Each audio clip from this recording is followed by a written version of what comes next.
How are we all doing? Everyone okay? I'm just out and about doing a bit of walking. I'm back over near the railway station. It seems to be my favourite spot at the moment. I popped to the cafe there, just had a fabulous chicken baguette and a superb can of fresh cold Coke, which interestingly has the dragon on it, with it being the year of the dragon. Very nice. Got the Tiger's cap on. I'll show you some of the badges. This is a British Heart Foundation badge. It's got R2D2 and C3PO on it. And flip over to the other side, Manchester United. Good win the other day. But no Warrington badge, unfortunately. I need to get a Warrington badge. I did have one somewhere, and I can't find it. Pin badges, they tend to, the bits on the back fall off, and I tend to lose it. So I've lost my Warrington Wolves one. It'll be around somewhere, I'm sure. Got the had the Warrington cap on yesterday, but today's is Titus one. It's really cool. It's got a camo pattern on it. Very nice. Interesting. If you go into a shop that sells these, the patterns on every single cap are different. The subtle differences, and it's very nice. Good cap. I used to wear a cap all the time when I was out and about, and I recently just started wearing them again. Quite like them. This one in particular just feels very comfy. Nice. The Apple AirPod Pro 2 on. It might be the audio coming from them actually, because I've connected. I'm recording obviously into the live on YouTube. I think it takes the audio from the headphones, so it probably isn't the best audio. Apologies for that. Should have plugged in my AirPod wired ones, but I haven't got them with me today, so I'll have to make do with it. Tuesday already, the week's flying by. Had a lovely day yesterday. Pop into the Upper Temple on the other side of Lau Kai. Nice to see that. But built in 1705. It's amazing when you see these structures that were built so long ago. It makes you wonder how. Look at construction nowadays. It just seems to be done on a less or a subpar standard. But maybe that's just the use case. The temples are used in a different way, aren't they, to a high-rise flat, for example. Not as blue today, the sky. It's a little bit cooler. Yeah. Nice to be out there.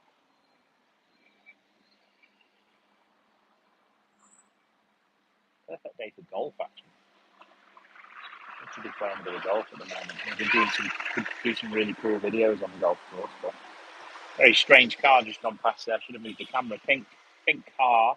On the roof, it had what looked like a teddy bear, a bat-shaped teddy bear that was wafting around in the wind. It's funny what you see when you're out and about. I suppose anywhere in the world, if you just sit down and watch the world go by, you get to see some strange and amazing things. Some coaches here picking people up, taking them over to Sapa or back to Hanoi. What they call sleeper coaches, which is light flat chairs that turn into beds, basically. The journey back to Hanoi is about 5 hours, so it's nice to be able to lie down on that journey. Sapa's only about an hour away from here, so if you go into Sapa, there's no real need for a lie down. But it's the same buses that go. You basically go from Sapa to Lau Kai, and then on to Hanoi, and then the reverse from Hanoi, Lau Kai, Sapa.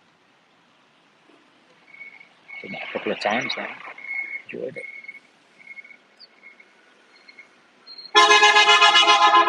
And there's a lot of those echoing car horns. You press once and it sort of reverberates. Some use the horns, in my opinion, far too much when they're driving around. Just really, I suppose, for safety reasons, people on bikes, just to let them know they're there with the car. It's part of the culture. The opposite is sort of true in the UK. You very rarely use your horn on your car. Here it's all the time.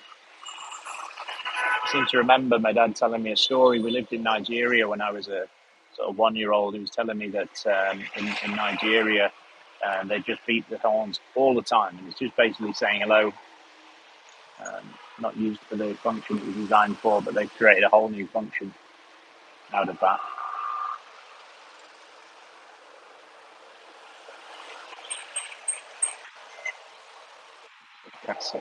It's funny when you listen to a lot of podcasts that I do. Probably 2 or 3 hours of podcasts every day at some point. You get slightly frustrated that the podcasts don't get there's no new episodes released as often as you'd like, especially if you've listened to a few all at the same time. And then the rest of the week, it seems to me that they all seem to release their podcasts at a similar time each week, and therefore you can get through them pretty quickly, and then you're left without any new ones to listen to. But I'm always looking for new podcasts to listen to. Enjoy technology. I enjoy listening to anything Apple related, anything to do with golf, anything to do with psychology and self-help. Positivity. I enjoy those things. They give me a nice boost and a bit of motivation. And the main reason for putting together these videos that I've been doing was for that same inspiration and motivation to be able to, I was watching videos of other people and getting motivated. But I thought if I did some videos of myself when I'm doing things right, it's almost like I'm talking to myself and self-coaching, being able to remind myself what I was doing when things were going well. And in particular, I watched this live video back. I'll watch this again later on, and it'll make me feel inspired to keep going in my journey to losing weight and getting healthy. But also on my sort of hobby I've got of making these videos, and been enjoying editing them. Been using the Osmo Pocket 2, which I've got here actually. I'll show you a little bit of about that. Just switch it on here. It's basically a camera with a gimbal. Reasonably large sensor on it. You can see a touch screen here, and obviously I can have it pointing at me, or I can triple press this button and it'll turn around and then face the other way. So you're always getting the benefit of the best camera, the best lens on the camera, like on your mobile phone, where you tend to have the selfie one not being as good quality. But it's cool. It'll follow you around. You can double click on yourself. And actually it'll keep you in frame. So if I move offline, it'll follow me around. I can also point it at objects and do the same thing. I can move around the object and it'll track it. And it's got various modes on it. I'm experimenting a little bit with the Pro mode, which enables me to use the log footage color grade later on in editing, but also to change the exposure settings, the shutter speed, the various things I can mess around with. And it's very easy to get home. I just take the memory card out and put it into my iPad, and I can do the editing very quickly on the iPad and then upload it. So really cool piece of kit. Absolutely, I want to get the Pocket 3, which has been released quite recently, a new version of this with more features, a bigger screen, vertical filming, various other things that just make it a better overall product. It also comes with a wireless microphone. I'll just show you this. So wireless microphone here from DJI that connects to the device using the Wi-Fi, or the do-it-all handle as it's called. This actually comes off. This section here comes off. It's like an extension battery and a wireless module that connects to the mic. So you can just use it in its small mode like this. Very, very handy. I prefer to use the module on it at all times because I do use the wireless microphone. And the cool thing about the wireless microphone is it comes with a wind cover, or dead cat as they call it, and it just clips there onto anything, or you can just hold it and talk into the mic just like this. It's just a shame this one doesn't connect to my mobile phone. I believe the new one that's available with the Pocket 3 is a Bluetooth microphone as well, so you can actually connect it to other devices, which I think would be nice to be able to do that, to be able to use that with whatever device you're using. So, for example, I'm having to use my headphones at the moment, otherwise I could have just clipped this on and start talking into it. Yeah, it's a cool device. DJI Osmo Pocket 2. Well recommended. Certainly, if you're in the market for that type of camera, it's so easy to use. It turns on instantly. You can do many things with it. It packs away in a little case, so it's easy to travel around with. Even the microphone's got a little place for it to click on, so you can just pop it in your bag. It comes with a lanyard to hold it. Well recommended. Yeah, so beats carrying a larger camera, and the quality's good. And it films in all different resolutions, 4K 60, and slow mo and ultra slow mo, and you can do some fun things with the tracking feature because it's a gimbal. You've got really cool stabilization straight out of the device. You're not relying on software stabilization. The only thing with these type of or any gimbal is that it's very stable, but obviously as you move and you go up and down, the camera gets that motion as well. The camera's not moving, but you are as you're moving. So obviously it's not you're moving, not the camera. So the stabilization is perfect, but the fact that you're moving when you're doing a film interface is why it moves up and down. Yeah, nice piece of kit. Really love this. Had a couple of years now. Only more recently started using it for doing the videos. I've gone through stages. Got the Sony ZV-1, which is a sort of a blogger's camera from Sony, and used that for a while. But I found it was a bit too cumbersome just to have it with me all the time. And I realised I wasn't really making the most of it. I hadn't learned so much about the settings, and so I just kept going back to my mobile phone. Like anything, the best camera is the one that you've got with you at the time. But then we got the Osmo and used it a little bit at the beginning, but then I left it in the Philippines when I went to the UAE, and I left my ZV-1 in the UK, so I only have my mobile phone, and that was okay. And now I'm in Vietnam. I collected the Osmo, and I've been using it almost daily for update videos. So really cool. Very good. It fits in your pocket, fits in a bag. You can obviously just have it holding onto your hand. You can buy various adapters for it, so you could have like a chest mount and have it in front of you here. You can buy a bike mount, a car mount, and loads of things. The DJI also do an action camera, so obviously action cameras are quite useful for certain things. And they do one called the Action 4, which is another high level camera.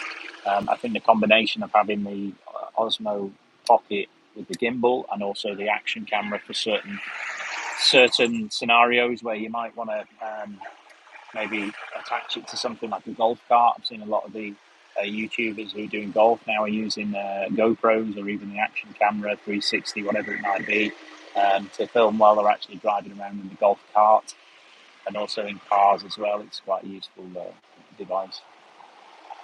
Yeah, I'm having fun with it. It's good. Can't wait to do some content on a golf course and actually come into my area of expertise.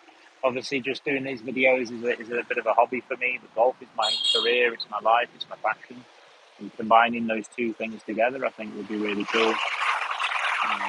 Being able to review golf courses, review how I play a golf hole, maybe even do some golf club reviews. I mean, all of those things are sort of relevant to. You need a little bit of help from other people. If you're going to go on a golf course and play, you might need somebody to hold the camera or a very good tripod. If you're going to do club reviews, you've got to be able to get access to new clubs. Certainly, coaching, you need a space where you can take people through how to improve their golf. I've seen some done in the houses, and through COVID, that was important. But having the backdrop of an actual golf course to be able to take through people about how to hold the club correctly, how to make the right backswing, how to stand in perfect posture, certainly can be done in other locations, but it does look better if it's done on a golf course. And, interesting, I've seen some Instagrams and some YouTube videos where they actually do golf tips in very strange or iconic locations. For example, at the top of a mountain, they might do a video about how to stand, how to grip, etc. I think that's quite cool. Finding a really cool location that you would never expect to see a golf instructional video from, and then taking somebody through a quick tip of how to stand in the right posture, how to grip the club. Interesting. Somebody selling root vegetables there, driving around in a moped with some baskets attached. It's lovely days these last few days. Like yesterday was very hot. Today feels like it's going to warm up quite nicely. It's just coming up to 12 o'clock. I'm 3.2 kilometres into my walk, so I'm going to get back onto that now. I've just had this lovely lunch, cool, refreshing drink, and get back walking and just enjoy the sunshine today. I've got sun cream on. I've probably mentioned this before. Sun cream's an interesting topic in Vietnam, or in this area in Vietnam. Very little choice in terms of sun cream. I'd say lots, but most of the sun cream you can buy here is the type is fundamentally a moisturizer, but with an SPF added to it. And you don't see, for example, Nivea and Banana Boat and those other brands around. Considering it's a hot, sunny location, I find that quite bizarre and strange. Maybe the locals don't really need to wear sun cream, so it's not a big thing, and it's not a big tourist destination. Certainly in Hanoi, you can get branded sun creams, but even there's not a big choice like there is in the UK. I find that quite fascinating. Every country has its different ways of doing things, I suppose, and each country has more or less products available. But when you do move away, you tend to miss certain things that you didn't even think you'd pay attention to. And, for me, I've always liked eating baked beans from a child onwards, and depending on which country you go to, like for example here, there's no way I'm going to find baked beans in this town. Hanoi, again, you can find some, but certainly not like Heinz or any known varieties. UAE, when we first moved there back in 2009, it was very difficult to get baked beans, and now they're available in all the supermarkets. Heinz. So things do change. Some things improve if that's what if you're looking for a specific thing and then it appears there, then that's great. But you can live without baked beans, or I can live without baked beans. It's not a problem. But, and then you see sort of universal products that are available in all countries. Your Snickers. Most countries you don't really find Mars bar. I think it melts more or something about it, but Snickers tends to be more popular. And then you'll see Haribo sweets around everywhere. Lay's crisps, or for those living back at home, obviously Walker's crisps. And then, yeah, generally just the like Coca-Cola and in most countries I've lived in actually, full fat or full sugar Coke is much more popular than the diets and the zero varieties, although Coke Zero is much more available than it used to be. But what you will find is that the full sugar Coke is a lot less sweet than it is back home, so it must have less sugar in it. So there's not as much of a need for the diet drinks, and it's certainly not something that people drink a lot of. So I don't think there's a big issue with it. Right, I'm going to get back to my walk.